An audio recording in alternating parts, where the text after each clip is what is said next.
The Hall of Blades rose like a shard of obsidian from the heart of the Cestien capital world, Virex's Prime.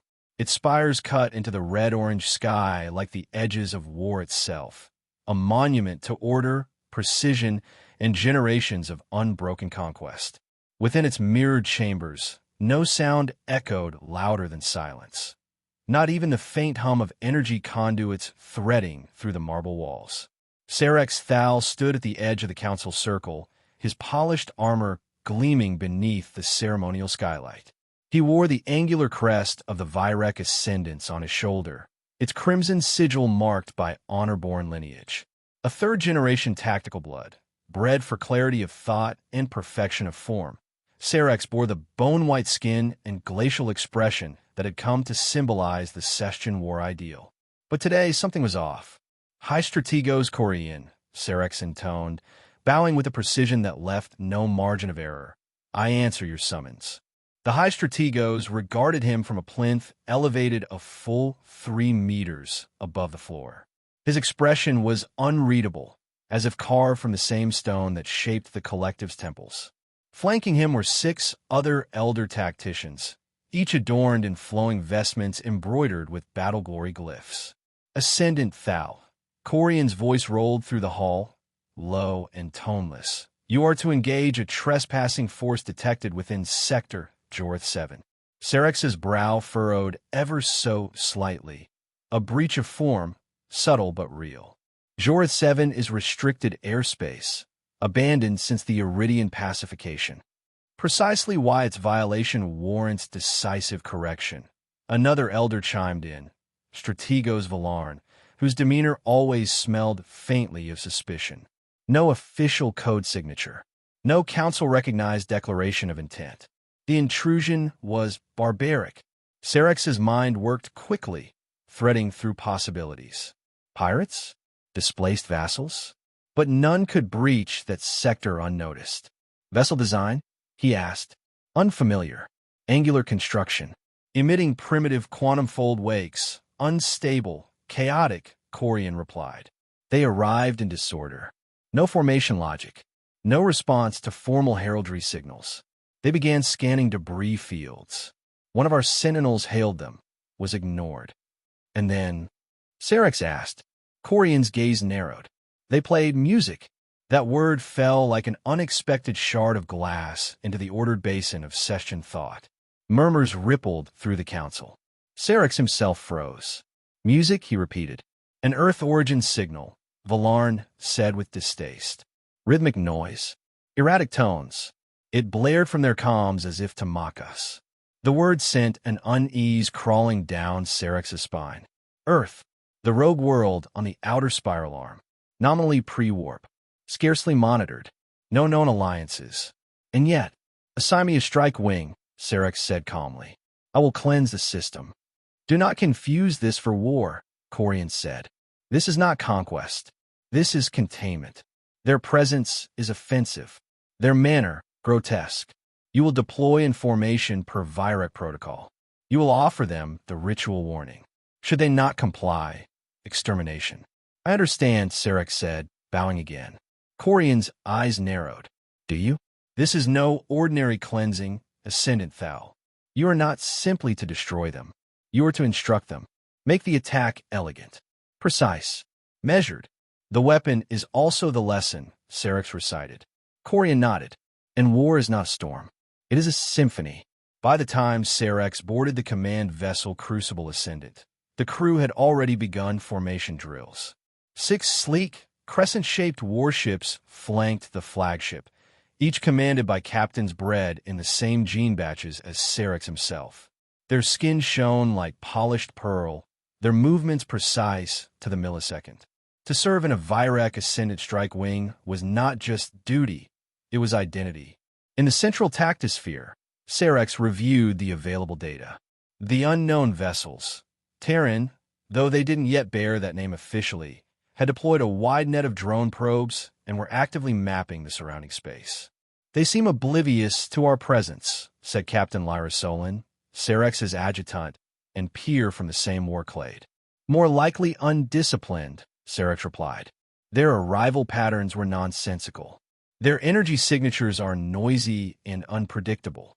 Still, to travel so far, she said, they must have cracked faster than light. Sarex nodded. With brute force, perhaps. Quantum folding on unstable bandwidths. Impractical. Dangerous. But effective enough to carry them here. Perhaps this is their first contact, Lyra said. A scout party. Exploratory. No, Sarex said firmly. It was not exploratory. It was loud. He studied the image of the Terran fleet. 6 vessels, asymmetrical, armored in layered composite plating rather than energy mirror fields. Even their hull art was chaotic, individualized. One bore the image of a snarling beast. Another had bright, painted stripes of an unknown symbolic color scheme, yellow and black. Undisciplined, Sarex muttered again. But confident, he tapped the hollow projection. Bring us within 65,000 units. Form traditional trivector lattice. Prepare signal cast. Hours later, the Cestien strike wing hung in space like an ice-etched jewel, perfectly positioned and motionless, awaiting the ritual warning's completion. Their signal was structured in the triadic rhythm of Cestien syntax. One pulse for sovereignty, one for violation, one for invitation to withdraw. There was no response.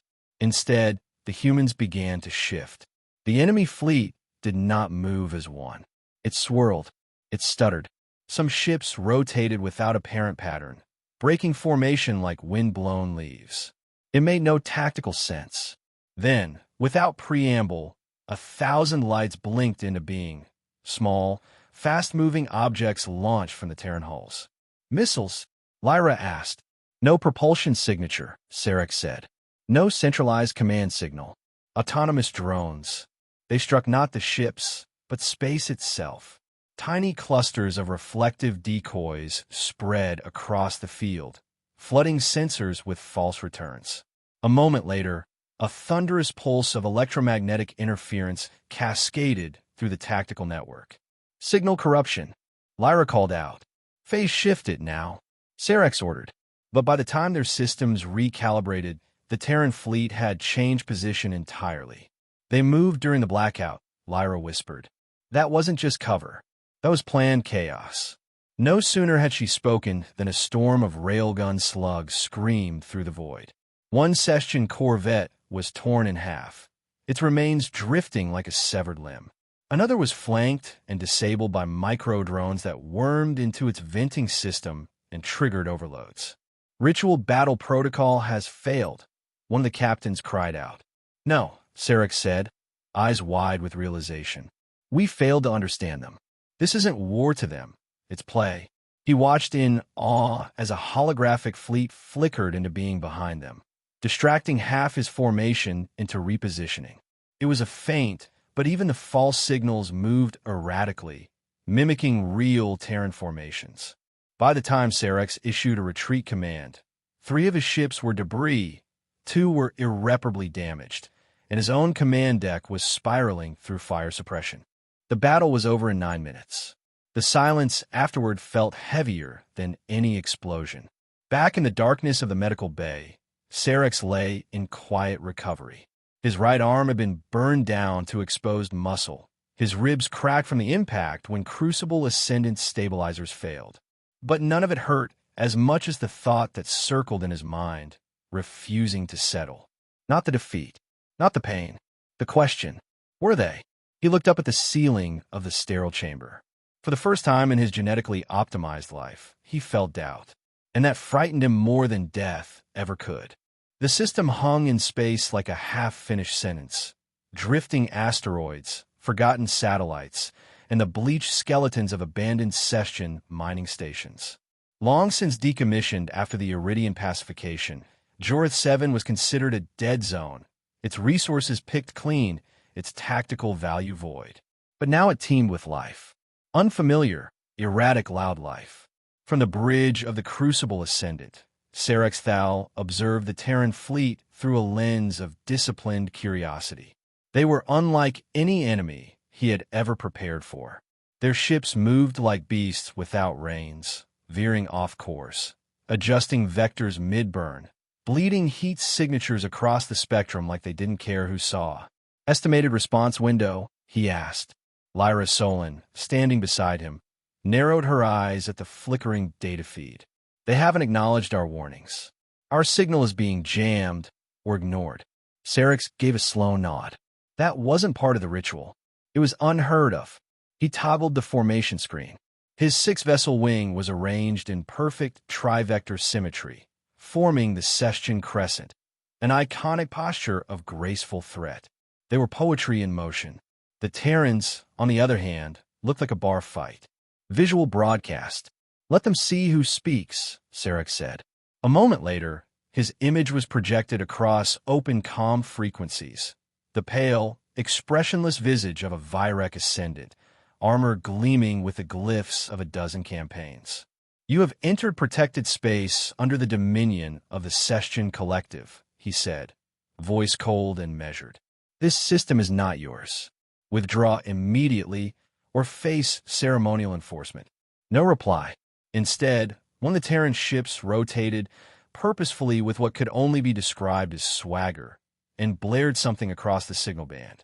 A song. Fast drums. Screaming electric guitar. Vocals half lost in distortion. Sarex blinked. One of the 9 voids is that? Lyra asked, a note of real emotion slipping into her voice. I believe, Sarex replied slowly, it is some kind of war chant. Before he could finish the thought, motion alerts lit up across the tactosphere. The Terrans had launched, but it wasn't a missile barrage. Not at first. Thousands of micro-signatures swarmed from their ships, small, fast, erratic. At first, the Cestien sensors tried to interpret them as flak drones or decoys. Then they learned. The swarms weren't obeying centralized control systems. Each unit was autonomous, adapting, reacting, spreading into clouds of data scramblers. They jammed targeting solutions. They mimicked hull signatures. Some even projected crude holograms of larger ships, phantoms flitting through space. Target lock impossible, Lyra snapped. We're reading 4 ships where there should be 2. They're using deception at a scale we didn't anticipate, Sarex muttered. Formations hold. Fire only on confirmed physical contacts. He issued the order, and the crescent opened fire, beams of particle-laced light lancing into the black, cutting through some of the projected illusions. One Terran vessel took damage, shedding panels from its hull like skin, but kept advancing. Then came the railgun slugs. They tore through space with no energy glow, no warning signature, just mass and velocity. One struck a Virek corvette dead center, piercing its armored carapace like paper. The ship's core breached in silence, crumpling inward in a blooming pulse of vented atmosphere and shredded metal. Crucible 3 is down, someone shouted. A second later, a burst of electromagnetic interference flooded the command net. Visual feeds went black. Artificial gravity flickered. For 3 full seconds, no one could see anything. And in those 3 seconds, the Terrans moved. When the systems blinked back online, they were gone. Or rather, not gone. Everywhere. 2 Terran ships had flanked the crescent formation. Another deployed what appeared to be a cloud of metallic flakes, then triggered a localized magnetic pulse, turning them into a glittering shrapnel storm. 2 more Cestien vessels lost propulsion. One veered off course and slammed into the husk of a mining rig. They're inside our defense pattern, Lyra said, disbelief threatening her composure. No enemy has ever. They don't follow patterns, Sarex interrupted. They reject them. He clenched his jaw and tried to reorganize the defense matrix, issuing new commands manually. But every time the system predicted a Terran vector, the enemy veered off course. Intentionally wrong. Wild. Illogical. But it worked. Adaptive AI? Lyra asked. No, Sarex said. Improvisation. Human decisions. In real time. He looked again at the Terran flagship. Larger than the rest, scarred with old damage, its hull etched with graffiti-like symbols. A ridiculous name scrolled across its flank. UTS Kickback. And from inside, Sarex finally caught sight of their commander. A live feed. Intentional. A human stood on a command bridge, tall, sharp-eyed, a gray streak in his beard. No ceremonial armor, just a black jacket and a grim expression. As if sensing the moment, the man turned to the camera and offered a casual, two-fingered salute. Commander identified. A tech officer said breathlessly. Fleet Marshal Riley Maddox. No prior records. No genetic enhancements. Pure baseline. And he just cracked a Virek strike wing in under 9 minutes, Sarek said. Crucible Ascendant rocked under a direct hit. Fire suppression foam hissed across the command deck. Smoke curled into the filtered vents. The holographic display glitched. Lyra looked to Sarex. Orders. Sarex stared into the smoke, into the chaos, and for the first time, he issued a command not born from protocol or doctrine. Retreat. Lyra hesitated. That's not permitted without council authorization. Sarex stood, one arm bleeding, his voice colder than vacuum. The council is not here. I am. She obeyed. The remaining ships activated shortfold burst drives and vanished into quantum shadow, trailing wreckage and electromagnetic noise behind them. When the Cestien fleet limped back into friendly space, a hush fell over the stars. The Collective's most sacred weapon, the Virek Ascendants, had been defeated. Not by numbers, not by superior firepower, by chaos. The 9-minute battle became legend, not spoken of in public, not recorded in official logs, but whispered among tacticians and questioned in private command sessions. Sarex, bruised and ashamed, sat in a private chamber on Virex's Prime and reviewed the engagement footage again and again. He stopped thinking of it as a battle. It had been a message, a slap in the face of ritual, a rejection of sacred order, and yet effective. Riley Maddox hadn't just won. He had redefined the rules. Or worse, proved there were no rules. Only opportunity, instinct, improvisation. And somewhere, in a dark chamber far below the Hall of Blades, the first cracks in the Cestien Doctrine began to spread. The Hall of Blades no longer sang with silence. It moaned. The groaning of metal struts beneath the surface, the subtle creak of cooling conduits behind ancient walls, like the very foundation of the Cestien Collective was expressing its unease. Sarex Thal stood beneath the arch of the central sanctum, still in partial recovery regalia. His right arm, regrown from the elbow down, was paler than the rest of his body, not yet textured with gene markings. It felt numb, dead, like the part of him that had once believed in perfection. The War Council will see you now, a ceremonial aide announced, avoiding eye contact. Of course they would. He was a curiosity now, not a commander. A case study. Sarex entered the chamber and bowed.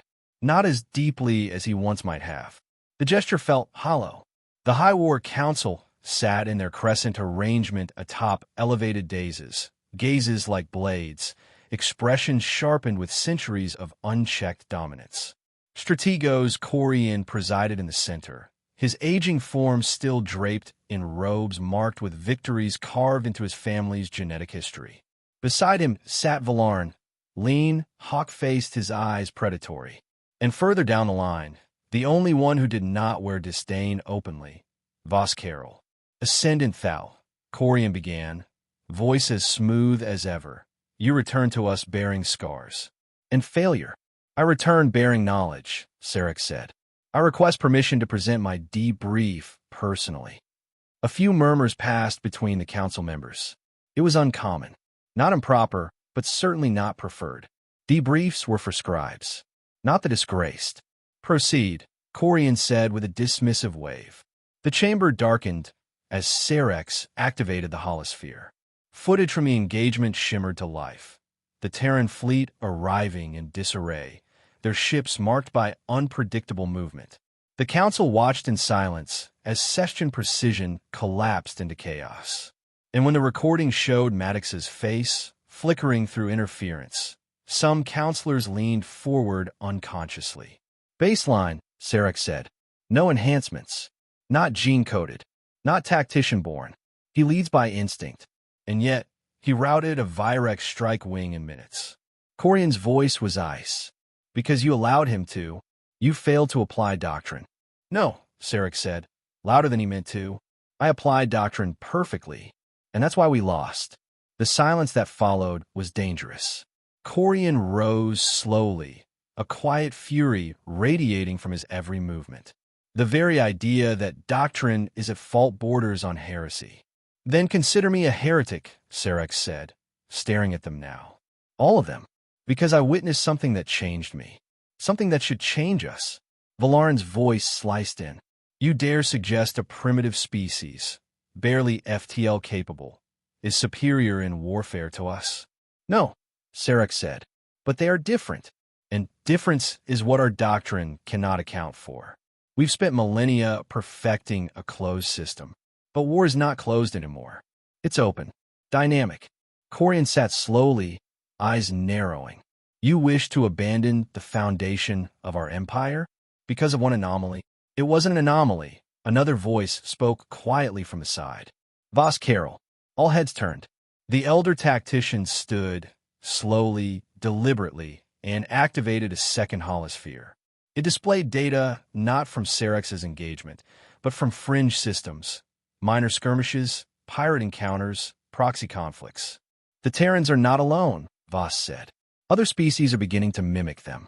Improvised raids, decentralized tactics, disruptive AI. The ripple effect has already begun. A pause. Corian's face remained cold stone. And you knew of this? I collected the data unofficially, Voss admitted, because I knew it would be buried if it reached you. Valarin rose. You speak of treason. I speak of survival, Voss snapped, voice rising for the first time in decades. Doctrinal warfare has no answer for what is coming. The humans do not play our game. They refuse to play at all. And yet they win. Serex felt a flicker of hope. Voss Carroll, the youngest of the elder tacticians, long dismissed for his radical hypotheses and dangerous curiosity, he was siding with him. I propose a new model, Voss continued. A flexible doctrine, a fusion of tradition and adaptation. One that can evolve in real time. An abomination, Valarin snarled. Warfare is sacred. It is balance. It is order. What you propose is anarchy. It is change, Voss said, and turned to Serex. And change begins with those willing to survive humiliation. Serex met his gaze and nodded. I am willing. Corian stood again, raising both hands. The council will deliberate, he said. You are dismissed. Outside, the skies of Erexis Prime burned with the orange of dusk. Serex exited the Hall of Blades, his mind still vibrating with the confrontation, and found himself face to face with a small crowd. They were not soldiers, not nobles. They were mid-caste civilians, tactician trainees, lower-born recorders, and others who normally would not dare stand at the hall's gates. They were waiting for him. One among them, a young Cestien woman with deep blue markings across her temple, stepped forward. You saw them, didn't you? She asked. Serex frowned. Who? The humans, she said. The improvisers. Her voice trembled, not with fear but awe. They say you watched it happen. The collapse. The way they fought. Like no one we've ever seen. He looked around. Dozens of them now. Staring, silent, eager. They say, maybe we don't have to be statues anymore, she added. Serex didn't respond. He simply turned and walked into the night, the echoes of his footsteps no longer so precise. Back within the council chamber, the debate raged on. It will not be long before others begin to question the order, Voss said quietly to Corian. Serex may be disgraced in your eyes, but he's seen something we cannot ignore. He is a symptom, Corian replied, and symptoms are to be purged. But even Corian knew it was too late. The doctrine had been cracked, and from that crack, light was seeping in. On the edge of Cestien-controlled space, beyond the sensor-laced choke points and ritual defense grids, floated the world of Nthalakor. It was a low-priority vassal planet, barely rated on the Collective's resource index, and inhabited by the Dravari, a serpentine, amphibious species subdued generations ago. Once fierce warriors in their own right, they had long since been tamed by doctrine, forced to study Cestien war thought and adopt its ways.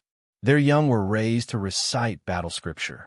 Their elders wore the marks of obedience like scars. But something was stirring in the swamps of Nthalakor. In a carved-out grotto beneath the surface, lit only by the dim glow of heat fungi and reconditioned power cells. A group of Dravari gathered around a projection slate. Holographic images flickered above it, grainy footage smuggled from the inner systems, showing the battle in Jorth 7. The battle where the humans won. Where Doctrine failed. "Pause it there," said a rasping voice. The footage froze on the image of a Terran drone swarm breaking through Cestien ranks. A younger Dravari, his scales still dark with youth, hissed through his teeth. They moved like chaos. No formation, no signals, just swarm and strike. Improvisation, the elder said. Unbound thought. We were capable of it once. Another voice joined. Before the collective bound our minds with their lattice script and ceremonial chains. There was silence for a moment. Then the elder stood, his body coiled upward, and he raised a clenched fist. We have learned their doctrine, swallowed their teachings, choked on their rituals. But now we study a new scripture. He pointed at the frozen image of Riley Maddox. Human war theory. The rebellion began in whispers. All across the outer territories, where the Cestien grip was weakest, rumors began to spread. Unconfirmed reports of strikes by non-conforming fleets. Pirate clans reorganized not around profit, but around chaos. Small insurgencies using unpredictable patterns to ambush Cestien patrols. And always, the same source of inspiration. Humanity. Voss Carroll received the first classified intelligence reports within days of the Thalakor uprising. He read the initial packet in silence, seated in the dim confines of his private archive beneath the temple of strategic discipline. Rebel fleets using asymmetrical strikes. Unpredictable evasive maneuvers. Misinformation campaigns using primitive but effective holography. It was happening. Already. He leaned back in his seat, rubbing his temples as a soft chime echoed through the chamber. "Enter," he said. The door slid open with a hiss. Sarex Thal stepped inside, dressed in subdued gray, his once pristine armor replaced with a functional combat suit. "I received your summons," Sarex said. "I take it you've seen the reports." Voss nodded and passed him a data slab. Thalakor is lost. The Dravari routed a ceremonial enforcer fleet in less than an hour. "Impossible," Sarex said, skimming the footage. "They're under tech, still reliant on supply drops and outdated weapons platforms." "Yes," Voss said, "but they're fighting like humans." Sarex paused on a transmission intercept. A rebel leader speaking in heavily accented basic. "We thank the Terrans for the gift of imperfection. May our war never be pretty again." Sarex exhaled slowly. "They've turned chaos into a doctrine of its own." Voss stood. "Which is why we must do the same." "What are you suggesting?" "A schism," Voss said. "A break from the old ways." Quietly, carefully, I've gathered others. Tacticians who see the writing on the walls. Engineers willing to experiment. "And you?" Sarex hesitated. "You want me to lead a heresy?" "I want you to lead a future," Voss replied. They met in secret, not in the halls of doctrine, but in the shadowed belly of an old war games facility long since decommissioned. The place was built for simulated conflict, where young Cestien tacticians once honed their skill through carefully curated exercises. Now it served a new purpose. One by one they arrived. Disgraced captains, curious analysts, a rogue geneticist who'd begun experimenting with a motion-mirroring AI, even a former archivist who had defected from the hall's own records chamber. Sarex stood before them in a circle of light. "We were taught that improvisation was recklessness," he said. "That unpredictability was weakness. That perfection lies in control." He gestured to the holosphere in the center of the room. It displayed footage from the Jorth 7 battle again, only this time broken down with new analytics, layered with adaptive theory and revised modeling. "But perfection is brittle," he continued, "and the galaxy has changed." He paced slowly. "We cannot defeat chaos with order alone, so we must evolve. Not abandon discipline, but bend it. Not reject structure, but teach it to flex." Voss stepped beside him. "You've all seen what the Terrans can do. They don't fight better than us. They fight differently. And in doing so, they expose the truth. Our doctrine is not sacred. It is incomplete." One by one, the others nodded. Cerex leaned over the console and entered a new file string. It was unnamed, untested, experimental. He called it Fracture Doctrine. From this point forward, he said, we train not to preserve the old way, but to destroy it. And from its pieces, forge something that adapts, survives, evolves. It didn't take long for word of their gathering to reach the ears of the High War Council. Spies, surveillance, betrayals. Valarn himself led the response. A formal decree was issued within 2 cycles. The Assembly of Strategic Heresy was to be dismantled. All associated with it were to be arrested or executed. Voss was stripped of his title. Cerex was declared a traitor to the Cestien bloodline. But it was too late. The spark had caught flame. The rebels were already in motion, slipping through the cracks of the Empire like water through stone. And in systems where Cestien control was soft, others began whispering a dangerous phrase with reverence. Fractured Doctrine.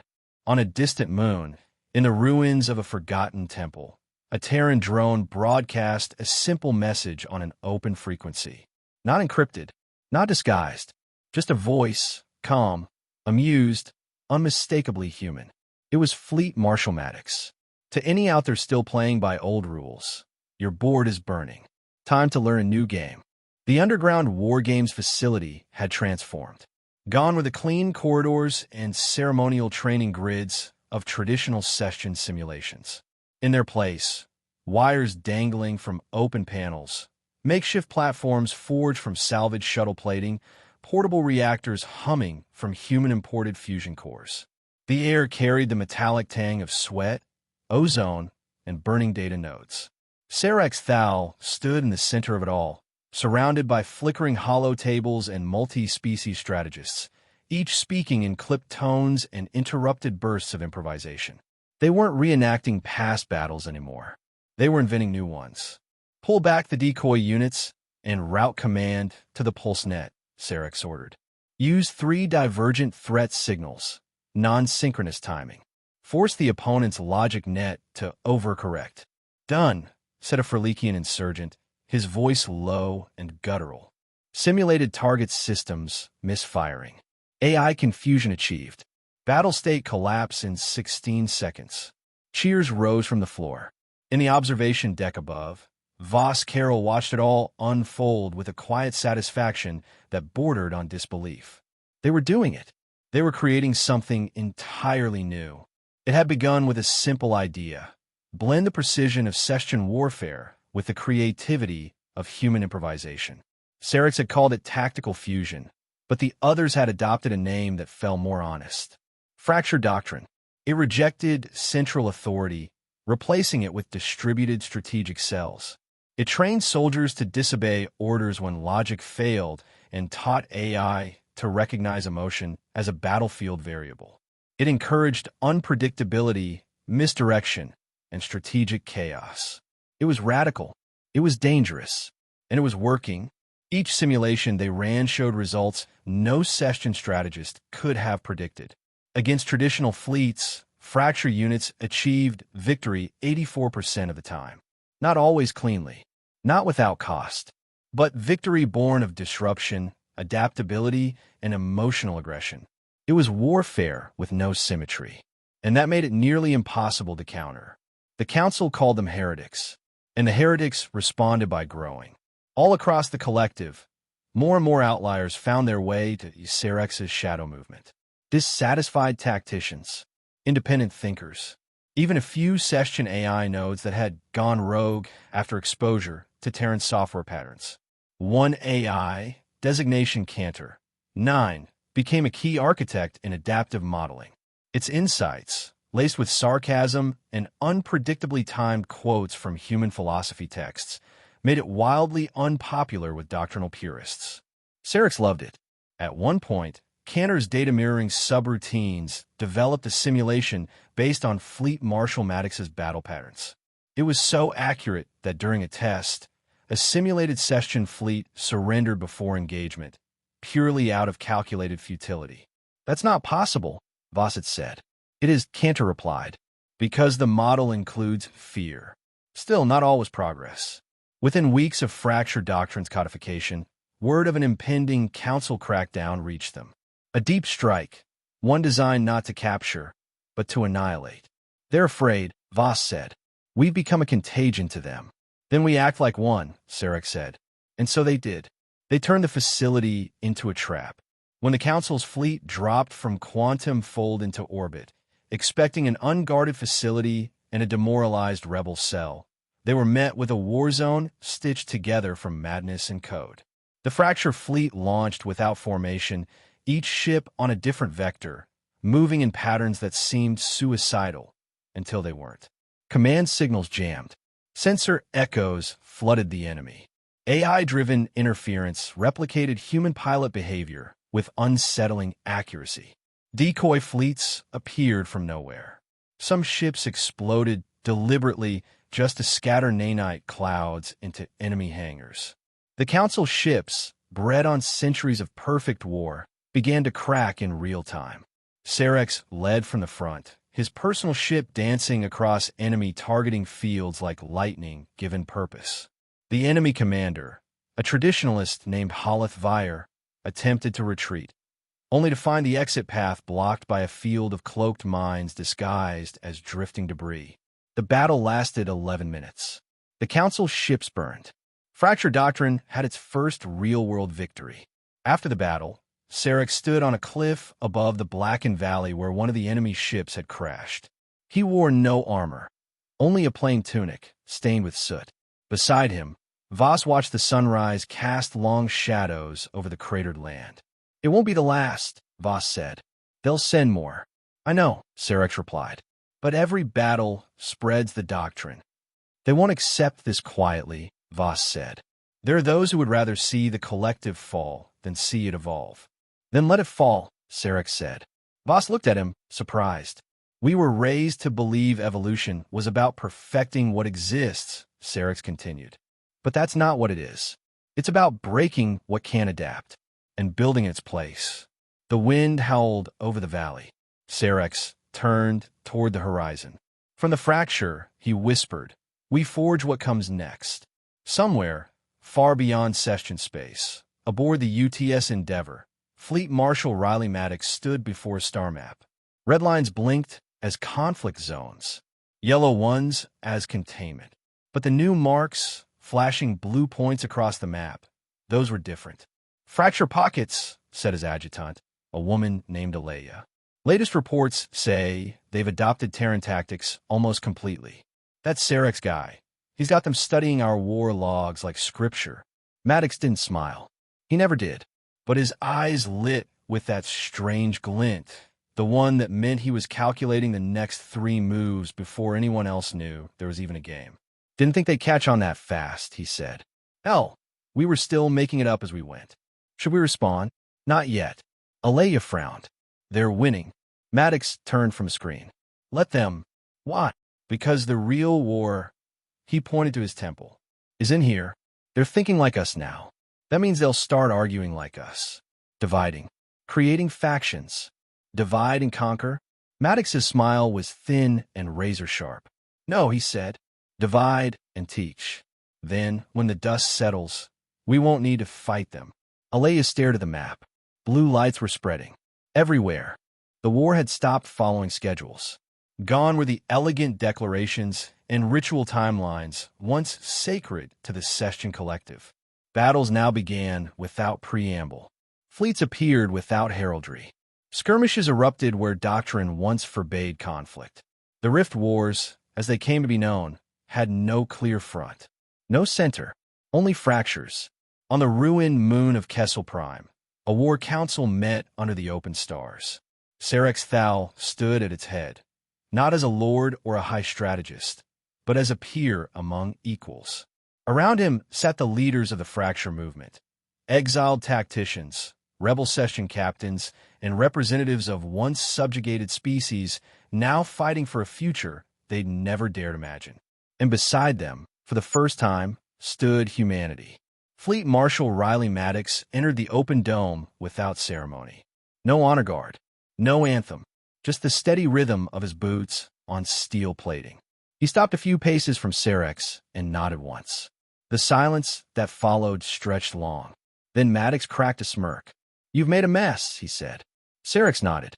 "We learn from the best." Maddox surveyed the War Council. "So, this is your revolution?"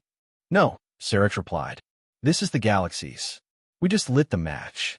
The final campaign of the Rift Wars began not with an invasion, but with a signal. Transmitted from deep within Virex's Prime's sublayer archives, a splinter group of Cestien traditionalists triggered a data cascade, an ancient failsafe buried in the Collective's genetic lattice code. It was meant to purge corruption, to rewrite any deviation from purity. But the code had been dormant for too long. When it activated, it didn't cleanse. It fractured. Thousands of Cestien AI nodes across the Empire glitched. Whole war fleets lost contact with centralized logic cores. Genetic command hierarchies disintegrated. Soldiers turned on commanders. Protocol loops spiraled into recursive collapse. It was exactly what the fracture movement had been waiting for. And it was the death knell of the old collective. Sarex led the final assault personally. A hybrid fleet, half Cestien, half rebel species, entered orbit over Virex's Prime under the shroud of a synthetic eclipse generated by a network of Terran holoscreen satellites. The planet's defense grid, once automated with perfect Cestien elegance, had degraded into chaos after the AI disruptions. Even so, the ground battle would not be easy. The traditionalists still held the capital, the Hall of Blades, and they would not go quietly. Voss Carroll, now gray and limping from a wound sustained during the Silari campaign, joined Sarex on the command deck. "They'll fight to the last," Voss said. "Out of belief. Out of fear. Then we show them something greater than fear," Sarex replied.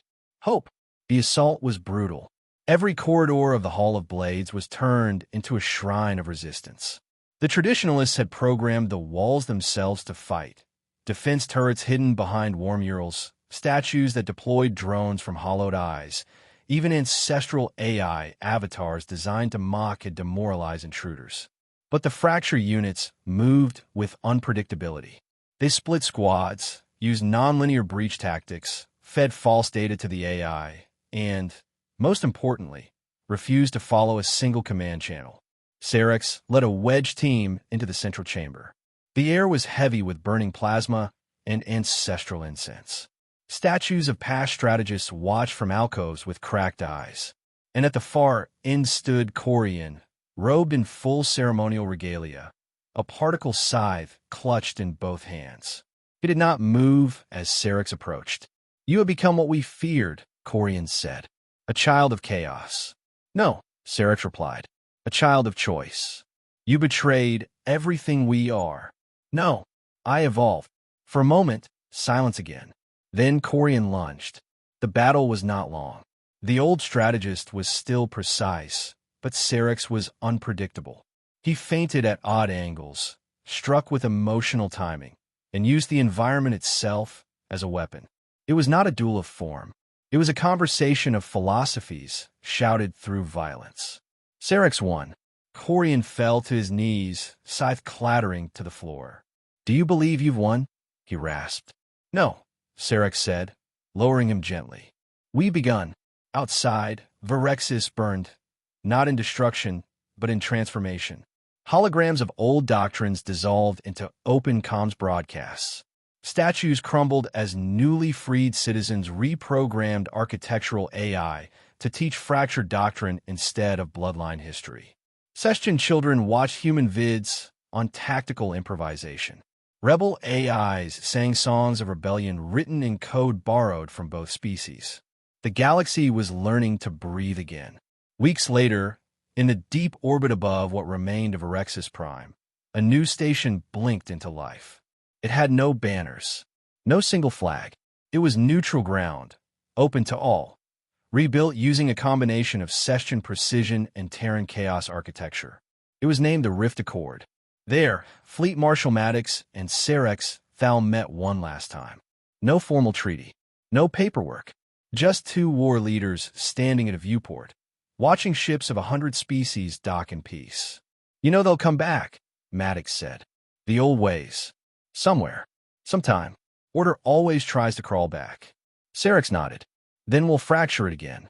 Maddox smiled. Good answer. He turned to leave, but Sarex called after him.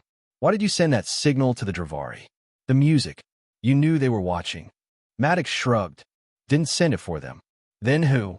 Maddox paused at the door. For you, he said. Out in the dark, in the reaches of space once ruled by fear and doctrine, new ships sailed. They bore no singular crest, no singular style. Their captains argued constantly. They broke formation. They invented, adapted, rebelled. And they won. They were the children of the Rift. And the galaxy would never be the same again.